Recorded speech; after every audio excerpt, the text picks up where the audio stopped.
Welcome to Heartbreak Chronicles. Ethan Miller is an advanced electrician, but his work goes far beyond simple wiring and connections. He is the nervous system designer of multi-million-dollar mansions in the tech city of Seattle. His clients are Microsoft and Amazon executives or tech nouveau riche coming north from Silicon Valley. They want not just a house, but a smart ecosystem that responds to their every need. At 35, Ethan has the rigor and organization of an engineer. In his work van, every tool has a fixed place and every reel of wire is neatly arranged according to specifications. He can build a three-dimensional circuit diagram of an entire house in his head, down to the exact location of every switch. This quest for order extends to every aspect of his life. He believes that if the system is properly designed and maintained, it will not fail. His wife, Chloe, is 32 years old and a favorite of the social media age.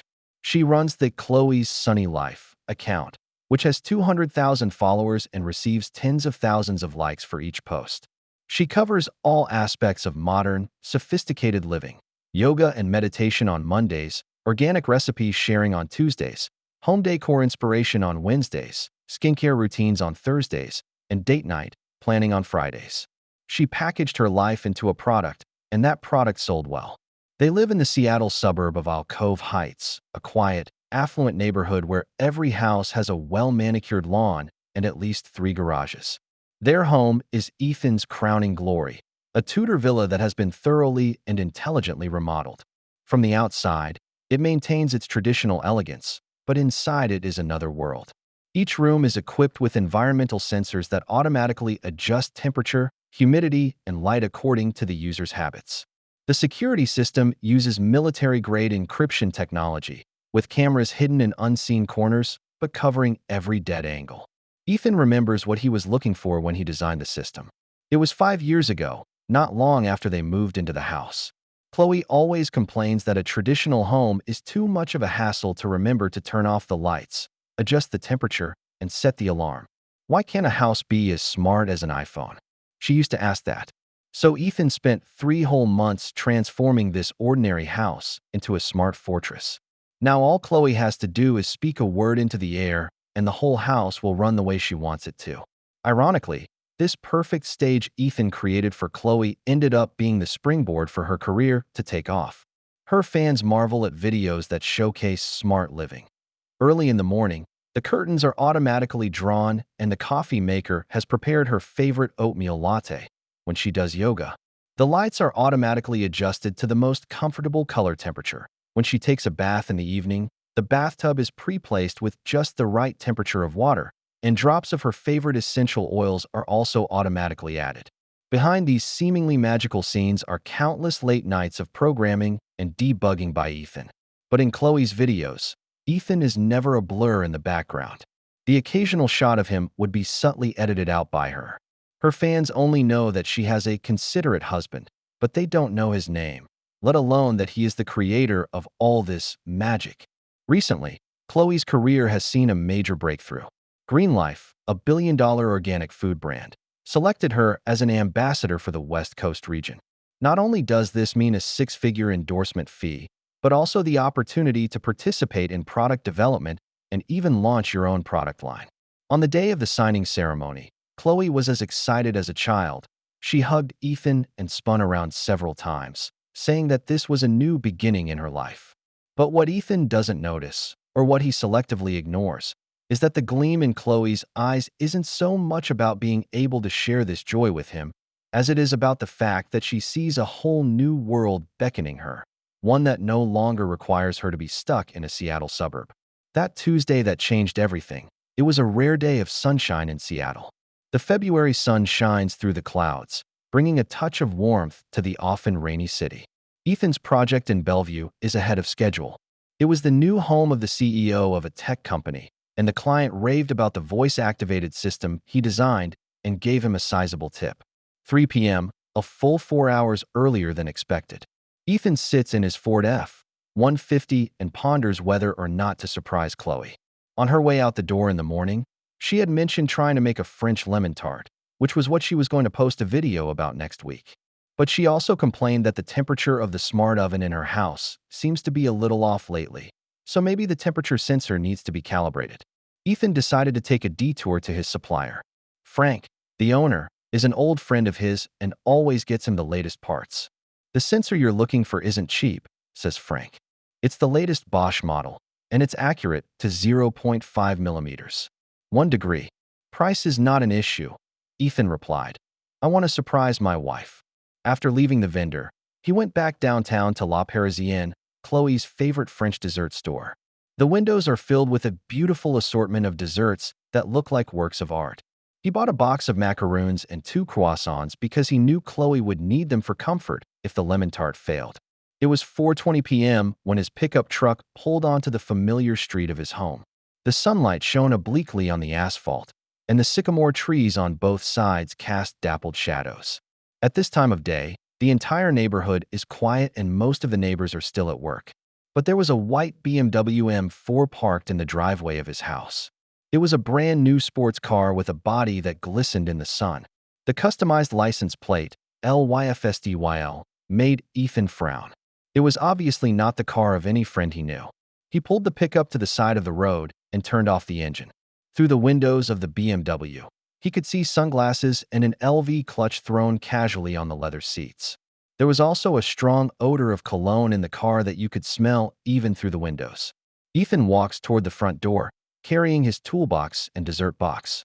He unlocked the smart door lock with his fingerprint, and the system emitted a slight confirmation tone. Everything looked normal, and the security system showed home mode, which meant that someone had opened the door properly from the inside to welcome visitors. The living room was unusually quiet. Normally at this time of day, Chloe usually has soft music playing or is recording a video. But today, the only sound was the low running of the central air conditioner. A mixture of 2 perfumes filled the air. Chloe's orange blossom perfume was familiar to him, but the other sweet, cloying men's cologne made him uncomfortable. There was a black leather jacket thrown on the couch, and judging by the size, it would be a men's medium. There were 2 red wine glasses on the coffee table, one of which had a faint lipstick mark on the rim. Next to it was an open bottle of red wine, his treasured 2015 Silver Oak Cabernet Sauvignon, which he had intended to save for his wedding anniversary. Ethan's heart began to race, but he forced himself to stay calm. As an engineer, he is used to collecting data before making judgments. He gently placed the toolbox and dessert case on the entryway cabinet before removing his work boots and replacing them with soft-soled slippers. The stairs were thickly carpeted, and his footsteps made no sound. With each step up, that foreboding feeling grew stronger.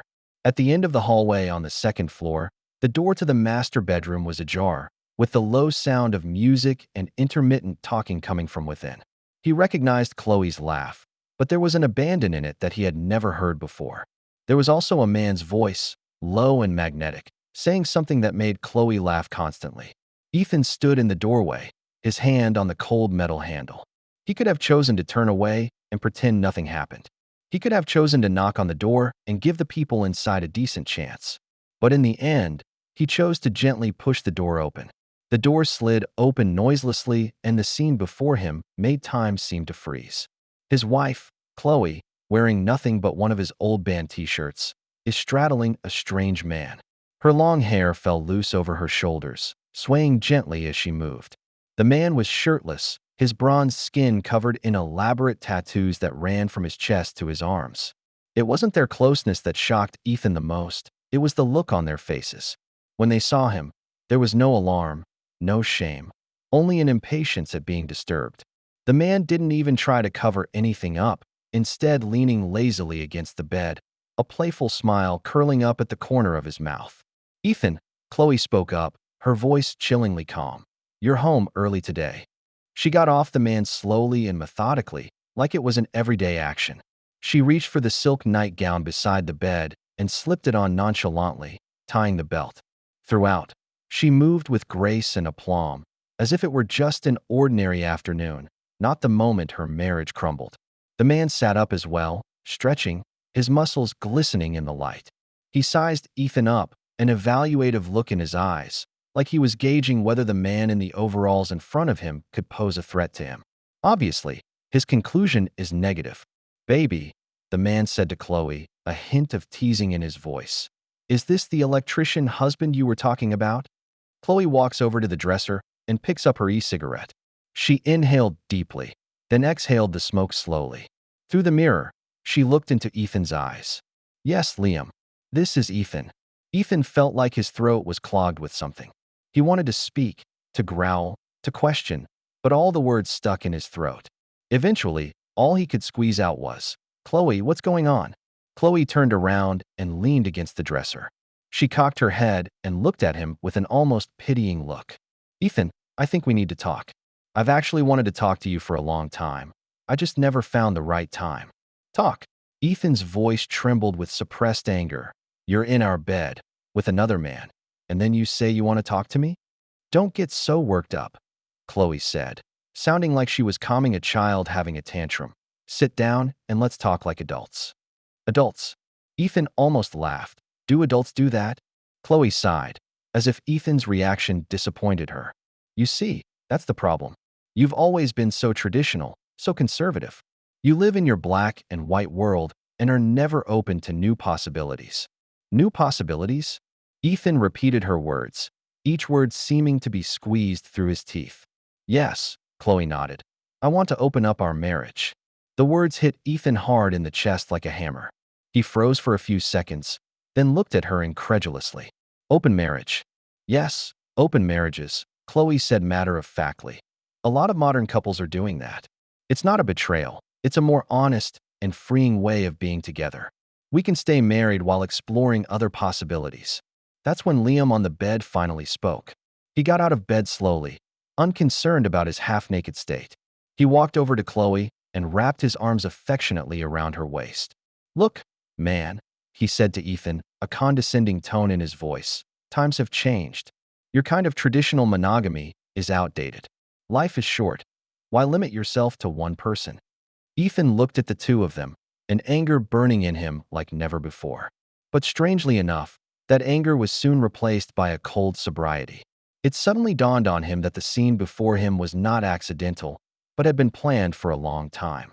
So, his voice became unusually calm. "How long have you been planning this?"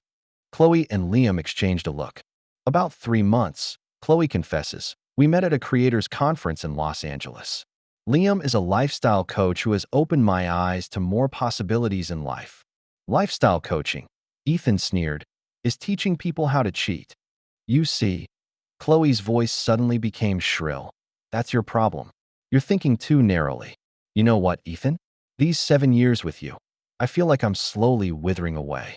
Every day is the same routine, the same conversation, the same life. You're always talking about your circuits, your systems, your smart panels. Do you know the last time we actually talked to each other? Do you know the last time you looked me in the eye and asked me how my day was going?" The more she talks, the more agitated she gets, and her voice gets higher and higher. "Look at yourself, Ethan. You come home every day in dusty overalls, plaster dust in your hair, smelling of motor oil and solder. Is that what you think I want out of life? A reliable but uninteresting husband, a house that is smart but soulless." "I thought you loved this house," Ethan said, his voice low. "I thought you loved our life." "I love what this house can do for me," Chloe practically growls. "I love that it's made my career successful. But what about you? You're just a tool, Ethan.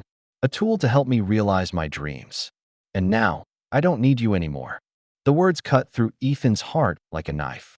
But what pained him even more was that what he saw in Chloe's eyes was not guilt, not dismay, but a relief of relief. "So your solution," Ethan said slowly, each word seeming like a huge effort, "is for me to accept this? Accepting you and him. Accepting a so-called open marriage.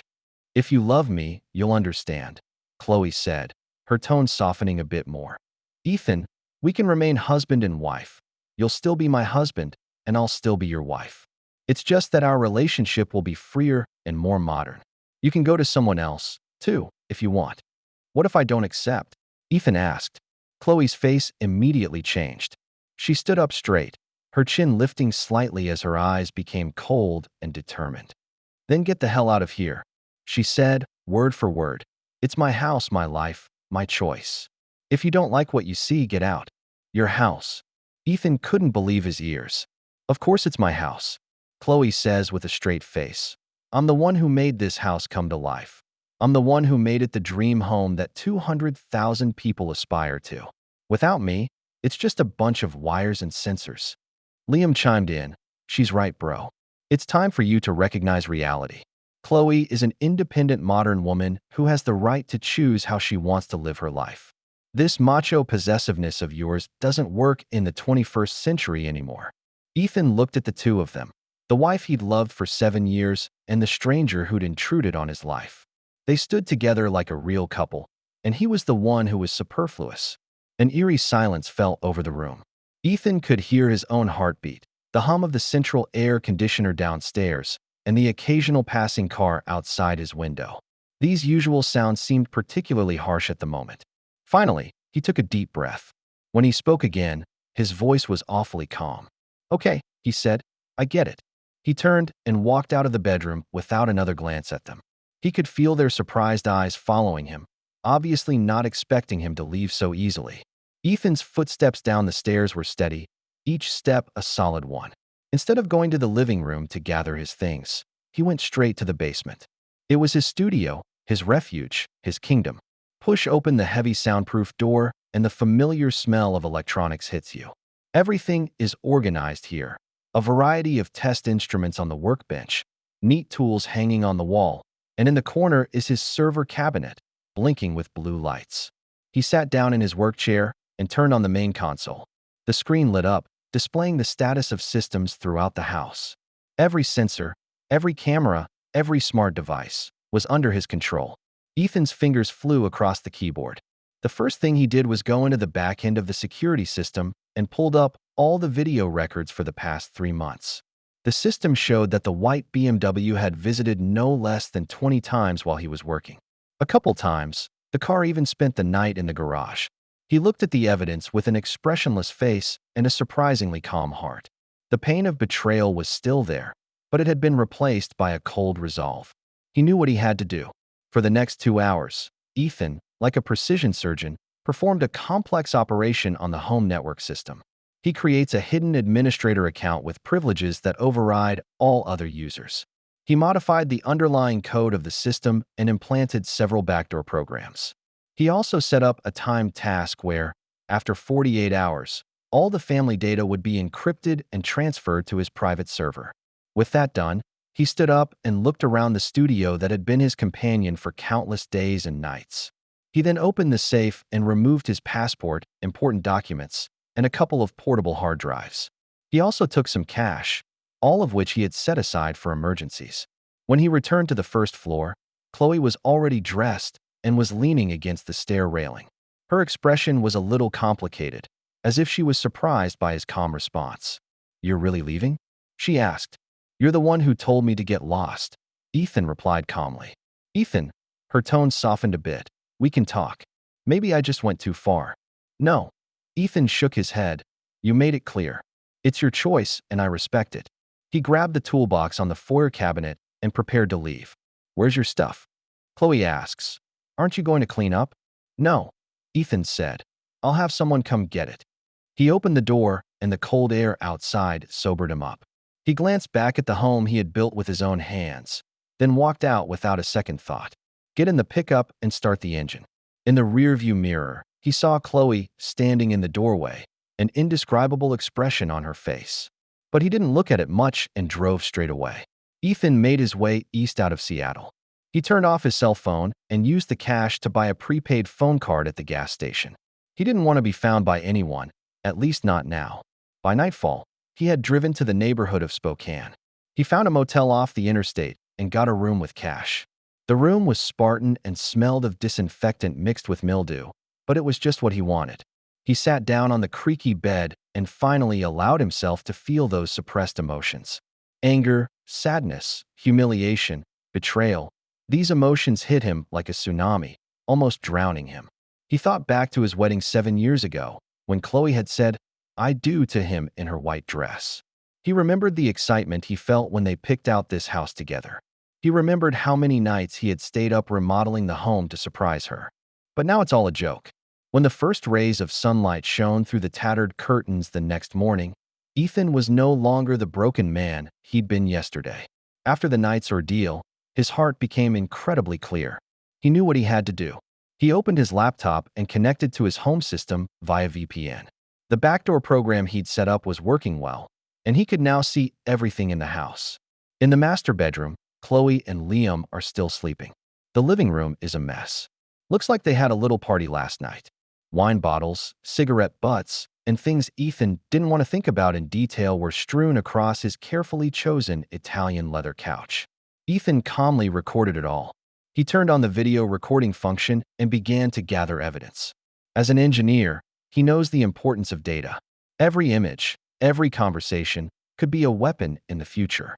For the next few days, Ethan was like a ghost, spying on that former home via the internet.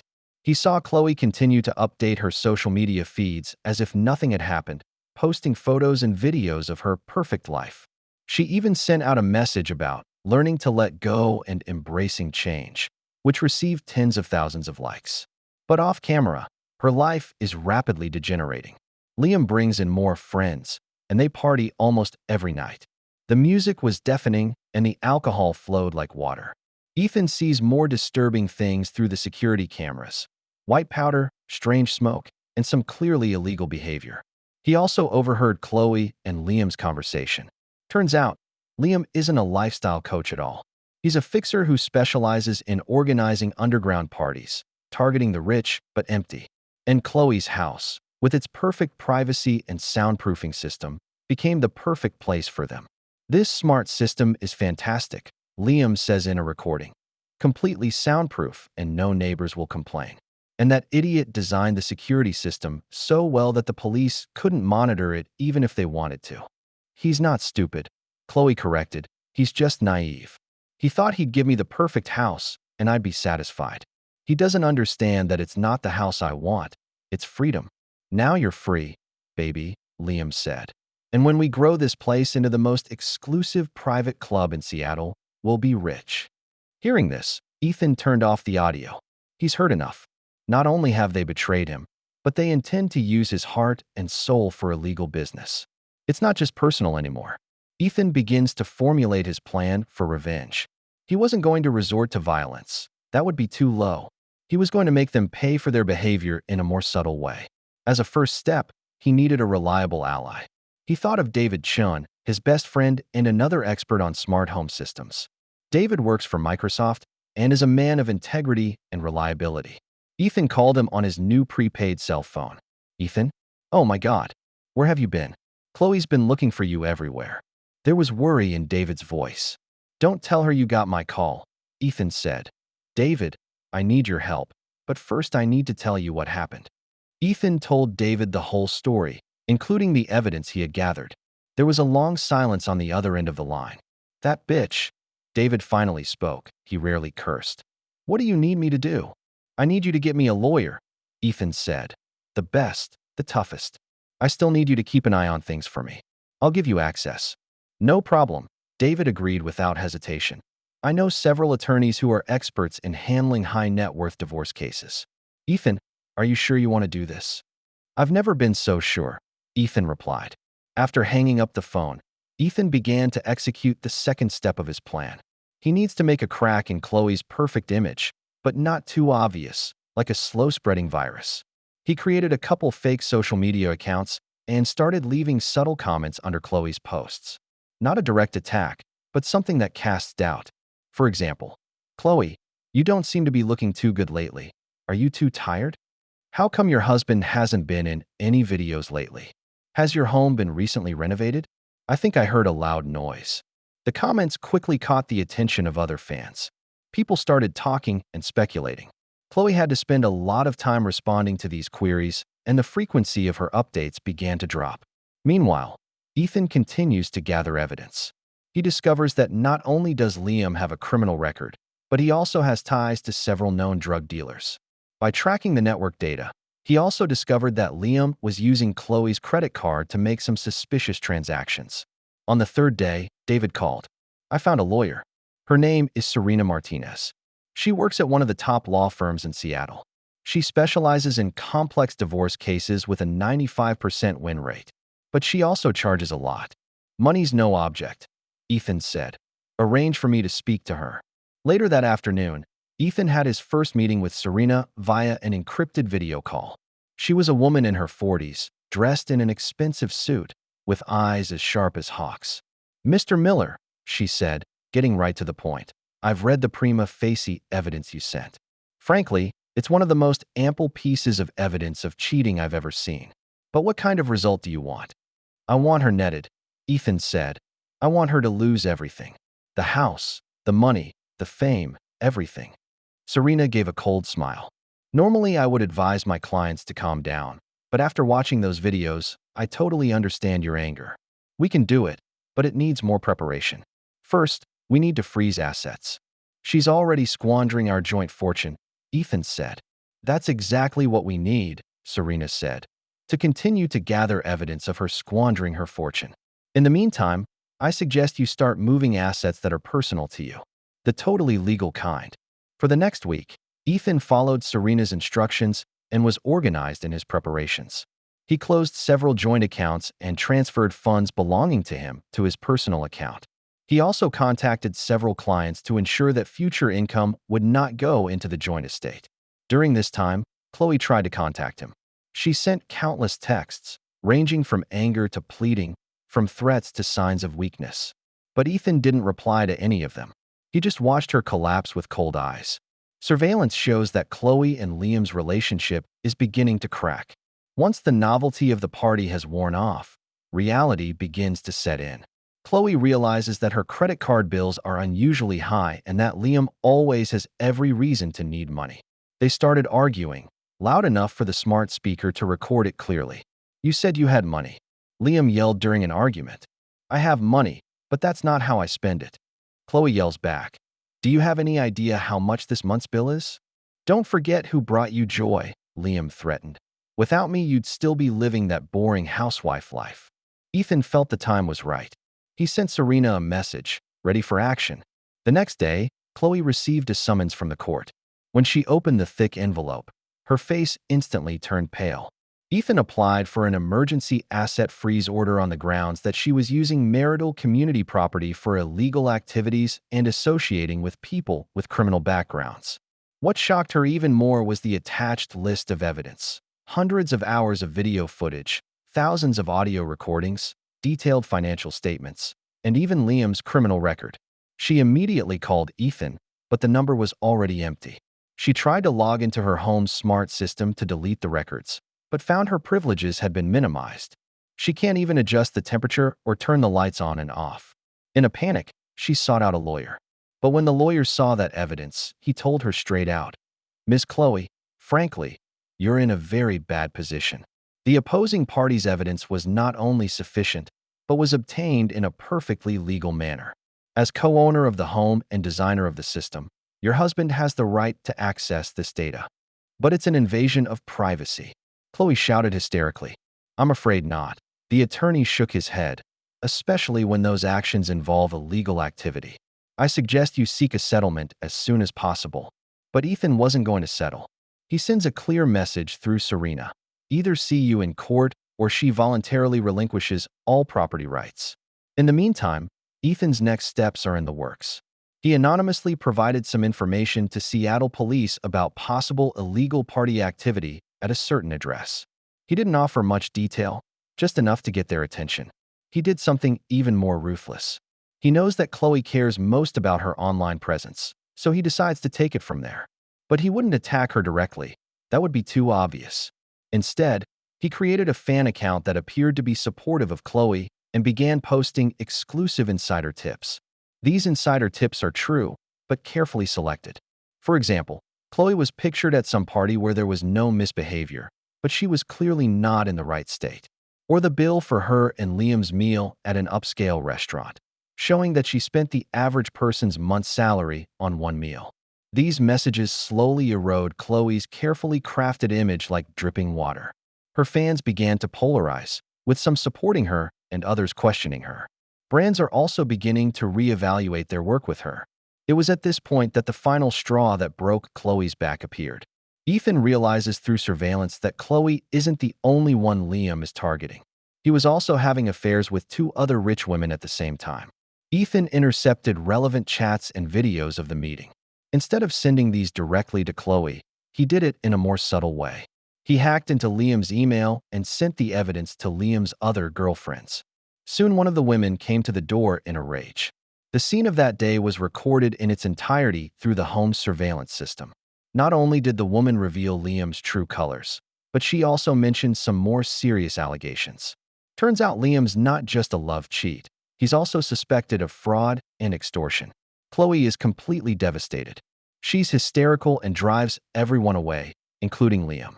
But Liam's words as he left made her even more desperate. "What do you think you are? Just another stupid target. Thank you for your hospitality during this time, and I wish you and your electrician husband much happiness." Chloe is the only one left in the house.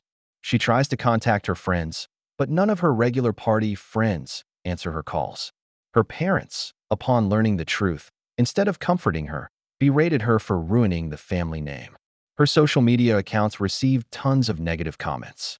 The brand sent a formal letter to terminate the partnership and demanded that she pay damages for breach of contract. Her bank accounts were frozen and her credit cards were suspended. She went from being a glamorous internet sensation to the center of a scandal that everyone avoided. Just when she was at her most desperate, Ethan showed up. It was a rainy Friday afternoon.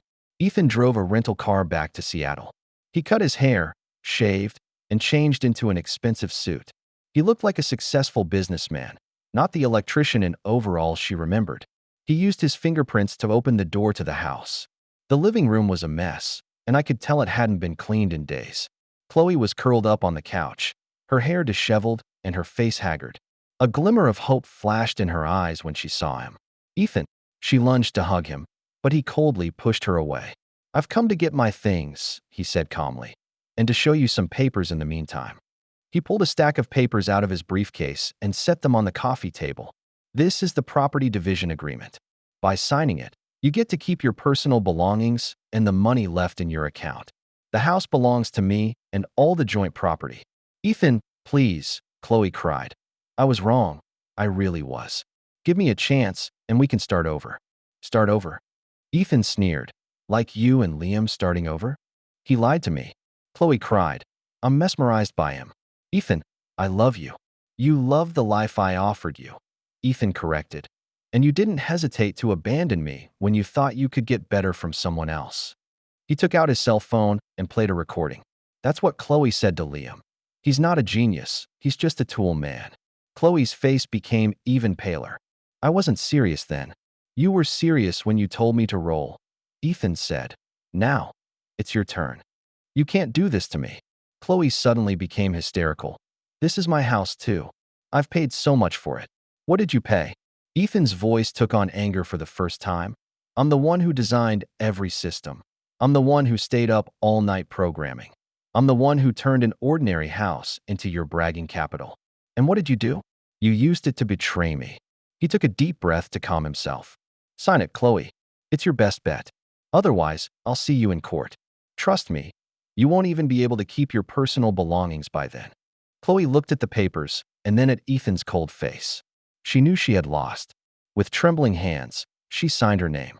"Very well," Ethan said as he gathered up the papers. "You have 72 hours to move out. After that, I'll change all the security systems."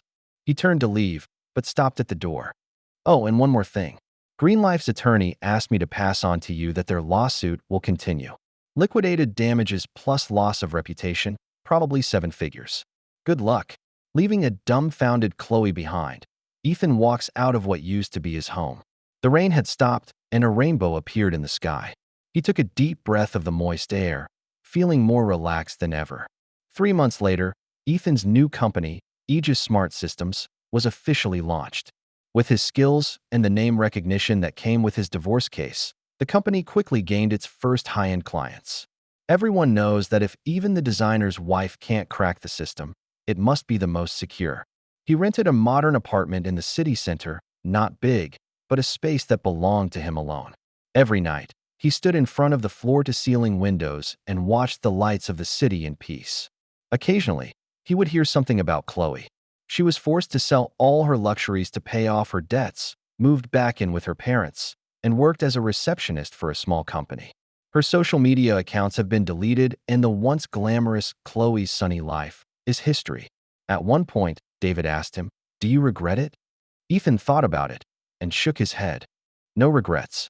She taught me one of the most important lessons of my life." "What class?" "Some systems," Ethan said, looking out the window at the city skyline. "No matter how perfectly designed, will eventually break down if the core components are flawed. So is marriage." He picked up his coffee cup and took a sip. The coffee was bitter, but he was used to the flavor. Like life, after bitterness, there is always a new beginning. And on the other side of town, Chloe sits in her cramped room at her parents' house, looking out the window at the rain. She thought of the man who had once covered her, the man she had pushed away with her own hands. But it's too late to say anything now. She chose so-called freedom and passion and ended up losing everything. The rain continued to fall, washing away everything in the city. Some things get washed away and never come back. Some people go forward and never look back. That's life, cruel and true. Ethan's story is making the rounds in wealthy Seattle circles. It becomes a cautionary tale, a reminder to those who are overwhelmed by desire. Betrayal has a price, and that price, more often than not, is much heavier than you think. That's the end of today's story. For more captivating tales, hit subscribe and never miss an episode.